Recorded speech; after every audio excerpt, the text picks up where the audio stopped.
So we just want to get a baseline here. The topic, well, the overarching theme this month is love personified, which means we have work to do.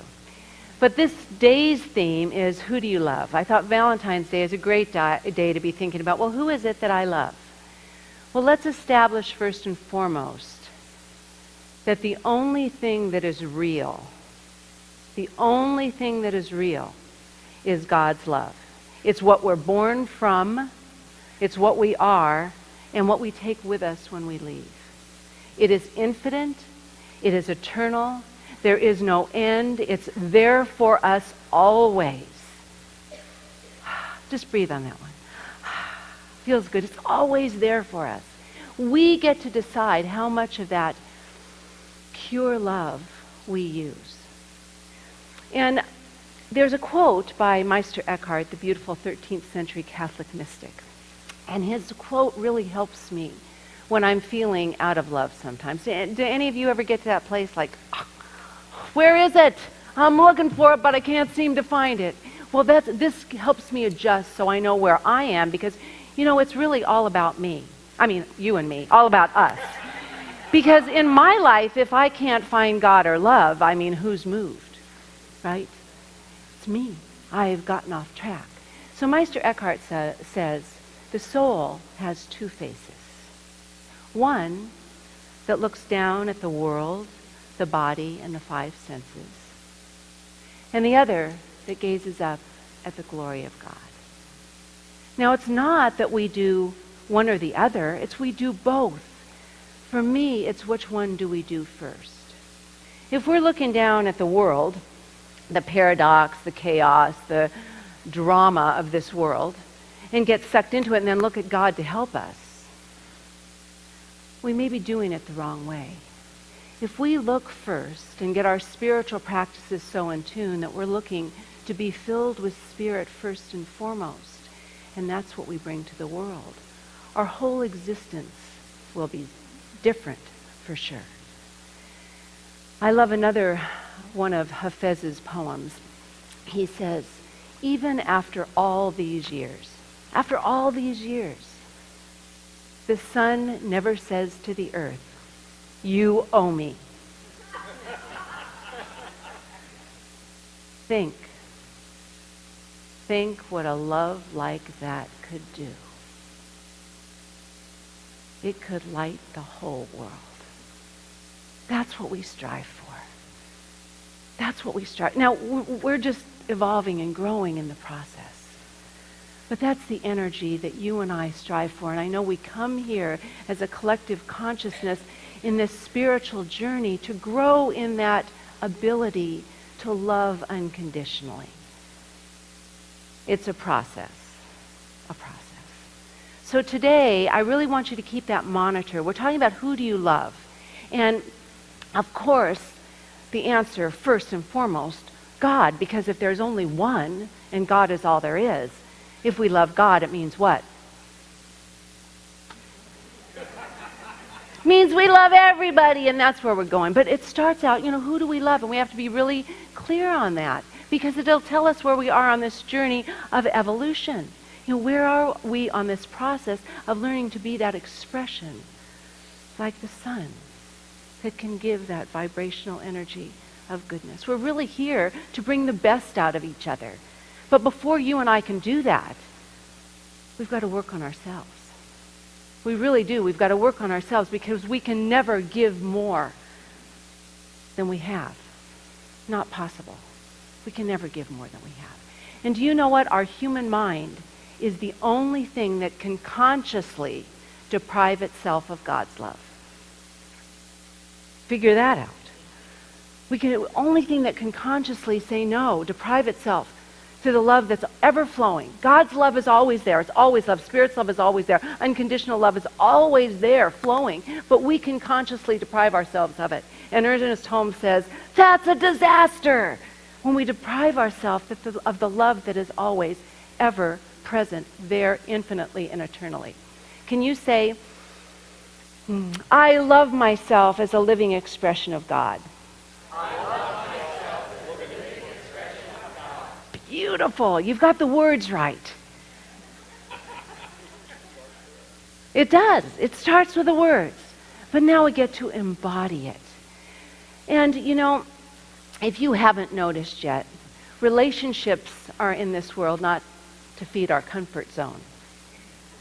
Have you noticed? They're here as workshops. They're here to teach us. They're here to help us grow. So even on this journey of life, when we know a lot of the tools and the practices, things can be a little difficult. And oftentimes when we're not feeling loved, it's because there's something in ourselves that we don't love. This week was a pretty big week for me. I mean, it's the week before Valentine's Day. It was the week before our practitioner class, which we're excited about. Today we have the 2 services on love, and then we have the vow renewal, which is really exciting after service. And then I'm doing a wedding on the beach, which is love, and that's good. And then we have our anniversary, love, love, love. And Kirk and I got in a big fight this week.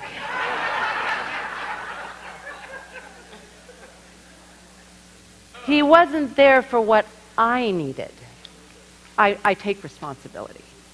But he wasn't there for what I needed. And it was very, very hard for me to feel 41 years worth of love for him. But I have the tools. And I knew that it was me. And there was something I needed to change and adjust. And something I needed to do. So I sat down and I prayed. And I prayed. And I prayed. And then I realized, okay, well, we've got to take one step. So what is it about Kirk that I could really love right now? I mean, not now. I can do the whole package right now, but then I couldn't. I said, what is it that I could love? And I said, you know what? I can love his hands. I can love his hands. His hands express music in a beautiful way. They're a creative expression.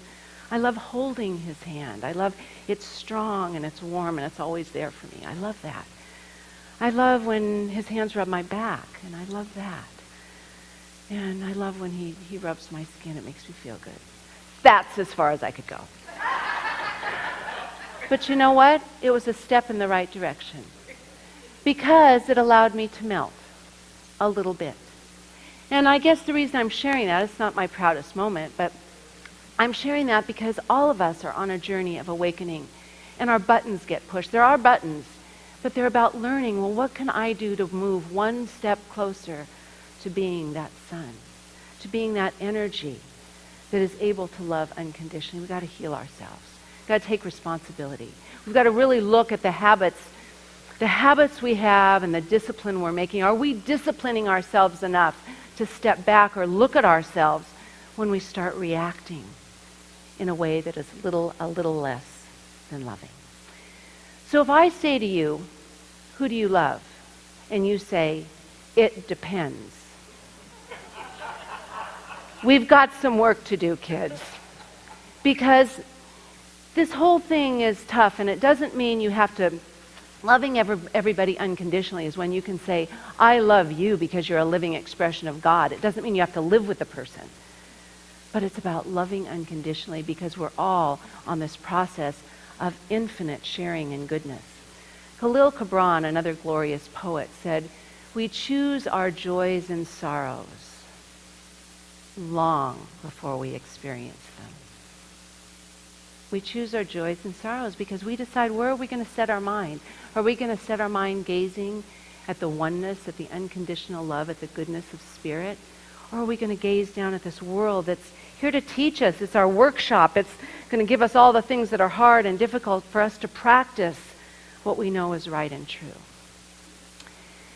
Well, I'll take it one step further. So, before I do that, I put in your program a little vow because I think the most important thing on this Valentine's Day is to be your own Valentine. So will you get these out, please? You don't have to sign them now because today happens to be 7 energy and numerology. And a 6 energy was yesterday, and the 6 energy is really about love and community and being together. So yesterday really should have been Valentine's Day. But today is really about taking time for self-reflection. And it doesn't mean you can't be with each other in love and have fun. You can do that. But it's also about taking time to self-reflect. So this vow is a vow you make between you and yourself. And so I'm going to say the sentence, and then I want it to percolate for a minute, and then I'm going to invite those who really want to take the vow to repeat it again. The vow. I will make my happiness a priority and forgive myself when I'm not perfect. If you want to take that vow, let's read it together. I will make my happiness a priority and forgive myself when I'm not perfect. Next, I will trust myself, and you know that's the big S for self, and stand within the power of my own strength. And it doesn't mean power over anyone. It means the power to truly be who you are. The power to recognize that you are wanted and needed right here in this moment, and you are on purpose. You have a purpose here in this world. You are not an accident. You are not a mistake. You are here by divine appointment. And so that's what this is all about. So if you want to make that vow, say it with me. I will trust myself and stand within the power of my own strength. The next, I will love myself forevermore through good and bad, thick and thin. Okay. Oh, you're already taking the vow. I love it. Let's speak it together. I will love myself forevermore through good and bad, thick and thin. Now, this next one I need to give a little addendum to. It says, I promise I will never, ever, ever settle for less than what my heart and soul desires. Well, realize that it has heart and soul connected. And when you're in alignment with your divine purpose, what you want from that place within, from the inside out, has to be right for everybody. That comes not hurting anyone. It's from that place. Your heart and soul knows that you're part of a divine plan. So if you want to take this promise, recognizing that it's not hurting anyone or stepping over anyone or on anyone, but it's about really doing what's the good for all. I promise I will never, ever, ever settle for less than what my heart and soul desire. And so if all of that resonates with you, it's simply saying, I do to yourself. I say I do to a life of passion, purpose, and prosperity. And if you're willing to do that, let's say it together. I say I do to a life of passion, purpose, and prosperity. So I just invite you to take time, take that home, read it, sign it, and put it in a place to remember we've got to love ourselves first. And then we get to a more expanded version of love. Ashley Montague, who is an anthropologist, said there's only one word she could really use as a synonym for that real love, for God's love or whatever. She didn't call it God's love, but for real love. And that's interdependence. It's recognizing we belong to each other. Recognizing we're not on this journey alone, that we're here by divine appointment, and everybody that comes into our life has a purpose and reason for us. Whether it's just a short little reason or a longer reason or a big reason, a lifetime reason, we're here for each other. And every person that's right here in this room, we've all, at some level, brought our consciousness together just at this time to be here. And this is a hard thing, to look at your life and say, wow, everybody in my life is here by divine appointment. Wow, am I willing to be open and accepting of that? I know that as a culture, as a humanity, we have a lot of work to do. There's a lot of collective consciousness of separation, judgment, prejudice that needs to be healed before we can be where I know that we are evolving as a humanity. We have things to do and work to do. There's a poem that I really like. It was written by a man. He was actually born in 1923. He was a simple man. He worked, and he was a good man. He had a life of integrity, and he could see the separation in the world, and it hurt him deeply. And he wrote a poem, and he gave it to his minister, and his minister read it to the congregation, and the congregation loved it, and they wanted copies. And then the minister took it to an ecumenical council where there were lots of different faith leaders there, and he read it to the faith leaders, and they wanted copies. And then somehow it got read at a city hall meeting, and this poem caught on like wildfire, and it had a life of its own. His son said, his father died in, James Patrick Kinney, died in, I think, 1970-something. And after that, he saw this poem in the Dear Abby column, and the author was anonymous. And so he contacted Dear Abby and explained that it was his father that had written the poem, and then she did a whole article on this man that had so much integrity. He lived a simple life, but he made a huge difference. And he lived this poem. Now, I asked my daughter, who is a poet also, if she could contemporize the poem a little bit. It uses all male pronouns, and it's a little short-sighted in some places. And she said, Mom, this is pure and beautiful, and it can be expanded when heard. And I said, all right, thank you. It's called The Cold Within. 6 humans trapped by happenstance in bleak and bitter cold. Each one possessed a stick of wood, or so the story is told. Their dying fire in need of logs, the first man held his back. For faces round the fire, he noticed one was black. The next man looking across the way saw one not of his church and couldn't bring himself to give the fire his stick of birch. The third one sat in tattered clothes. He gave his coat a hitch. Why should his log be put to use to warm the idle rich? The rich man just sat back and thought of the wealth he had in store and how to keep what he had earned from the lazy, shiftless poor. The black man's face bespoke revenge as the fire passed from sight, for all he saw in his stick of wood was a chance to spite the white. The last man of this forlorn group did not accept for gain. Giving only to those who gave was how he played the game. Their logs held tight in death's still hands was proof of human sin. They didn't die from cold without. They died from cold within. We have a lot of work to do. And it can seem daunting at times. How do we heal a consciousness that's so old, and this man's inhumanity to man and all the atrocities that have been done? How do we heal that? And I say there's only one way right now. And this is Gratitude Sunday. And if we don't start by being grateful for what we have, we can't possibly give that love that lights the world. We can't possibly give and shine the goodness that we would love to do. We have to be grateful for what we have right now. Not tomorrow, not what we want, but in this moment. At the Last Supper, Jesus knew. He knew. He had a premonition of what was to come. Yet at the Last Supper, he got up from the table, and as his disciples came in, he washed their feet. He washed their feet to show them of his love for them, to show them how important it is to care for each other. There's no one above or beyond or over or under. It's all we're here for each other. And when they sat down at the table, he said, I have one new commandment for you. To love one another as I have loved you. That was his new commandment. He wanted to share what he knew we are here to do. Even after all these years,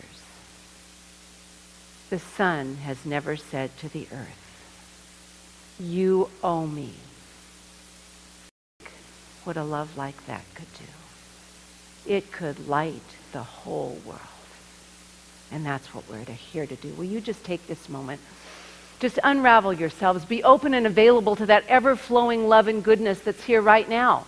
Eternal, infinite, always. Be open and available to that. As we take that word, that synonym for love, which is interdependence. As Mother Teresa said, if we cannot find peace, it's because we've forgotten we belong to each other. And just make a commitment right now to take a stand to not only love yourself fiercely because you are an expression, a living expression of God, of goodness, of spirit, of unconditional love, of infinite potential, of unlimited creativity. You are a living expression of all that is good and right and true and growing and evolving in this moment. And knowing in that same way that each person And this planet, on this planet, is doing the same thing, a living expression of spirit in their own way, in their own place. And make a stand right now to love yourself in all your goodness, your purpose. Know that you're needed and wanted right here and now, that your life is on purpose with all of its frailties. That we are designed exactly as we're meant to be designed, to learn everything we need to learn right here in this beautiful gift of life. And make a stand to open your arms, to stand with one another, to know that we're on this journey together, that we don't stand in the prejudice and the separation, but in the consciousness of oneness that unites us all.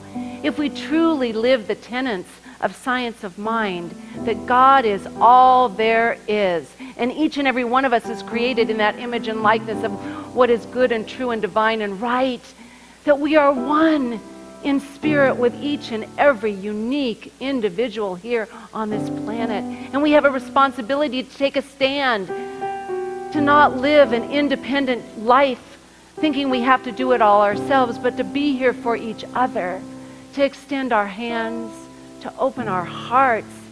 And remember on this Valentine's Day that the only thing that is real, the most healing force in the world, the force that binds and unites us together, is the power of infinite, eternal love, God's love. And if you're sitting next to someone, if you feel like taking their hand, to just remember, we do not have to stand alone. We have hands next to us, those hands we love that are here to clap for us when we do something wonderful and good, and here to lift us when we fall. The hands that are here to unite in a beautiful circle around this world. And just know that not only this circle contains the hands, what you hold in this physical existence, but the beautiful love and teachings that have been passed on. Oh, the shoulders of giants upon which we stand. We can call from that wisdom to live a life that is beautiful and rich and true. I just invite each of us to take a stand right this day for love, to take a stand for growth, to take a stand to be better, to be a greater expression of ourselves today than we were yesterday, one step at a time, to grow into the magnificence, the glory, the beauty of what we are, to accept it in its fullness. And as I feel and know for each person here the beauty and magnificence that they are, as I share that and feel that, I feel it coming back. I feel that same love and acceptance, because we cannot, it's impossible to give out and not get back. The law of attraction, the law of circulation is at work always. Let's circulate the good. Let's circulate the love. Let's be here for each other. Love ourselves when we fall. Help each other up. Clap and support and encourage each other in times of joy. Let's take a nice deep breath on that.